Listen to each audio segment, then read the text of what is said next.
बच्चे को अगर नींद नहीं आती है तो पूरा दिन झुलाना बहुत जरूरी है। ऐसे ही तो सोते हैं बच्चे। बार बार अगर बच्चा रात को उठ रहा है तो हर बार बोतल से दूध पिलाना बहुत जरूरी है। भूख की वजह से ही तो उठ रहा है, पूरी रात बार बार उठता रहता है। मैं सोच रहा हूँ कि रात को सोने से पहले इतना हैवी खाना खिला दूं कि पूरी रात एक स्ट्रेच में सोता रहे। अगर बच्चा बार बार रात को उठ रहा है ना तो इसका डेवलपमेंट ठीक से नहीं हो रहा है। मैं सोच रहा हूँ कि इसको आज पूरा दिन जगाऊं। रात को थक हार के तो बच्चा सो ही जाएगा।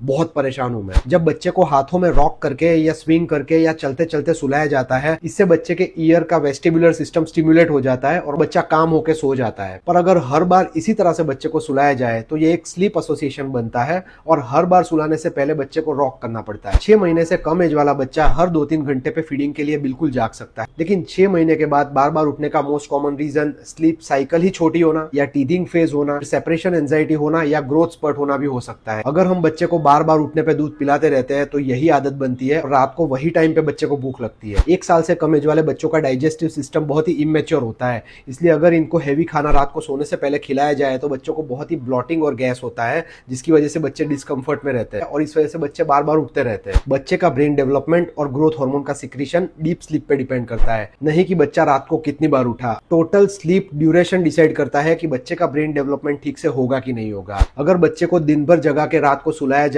तो दिन भर जागने की वजह से बहुत सारे स्ट्रेस हार्मोन बच्चे की बॉडी में रिलीज हो जाते हैं। इनकी वजह से बच्चा बहुत ही फंसी रहता है, इरिटेबल रहता है और बार बार उठता रहता है। डॉक्टर ऐसा क्या करे कि हम चाहे तब बच्चा सो जाए और चाहे उतना सो जाए? 2 चीजें आपको एडवाइस करूंगा। एक तो आपको समझना है कि बच्चे की नॉर्मल सर्काडियन रिदम क्या होती है। जैसे जैसे बच्चा बड़ा होता है वैसे वैसे ही उसकी स्लीप मैच्योर होती है और धीरे धीरे बच्चे का स्लीप इंप्रूव होता है और प्रॉपर टाइमिंग्स पे बच्चा सोता है। और सेकंड, आपको consistent bed time routine follow करना है। रात को डेली सेम टाइम पे बच्चे को आपको बेड पे ले जाना है, लाइट्स को डिम कर देना है, जेंटल लुलाबे आप स्टार्ट कर सकते हो और एनवायरनमेंट बहुत ही काम रखना है। हर बार रॉक करोगे वही आदत होगी, हर बार दूध पिलाओगे वही आदत होगी। आपको जो टेक्निक कंफर्टेबल लगती है वही टेक्निक से बच्चे को सुलाइए, क्योंकि 2-3 साल के बाद बच्चे की स्लीप एडल्ट स्लीप जैसी मैच्योर हो जाती है, इसलिए तब तक आपको उसी तरीके से बार बार उसको सुलाना पड़ सकता है। तो ऐसे ही तरीके से स्लीप एसोसिएट करिए जो आप प्रॉपर्ली फॉलो कर पाए।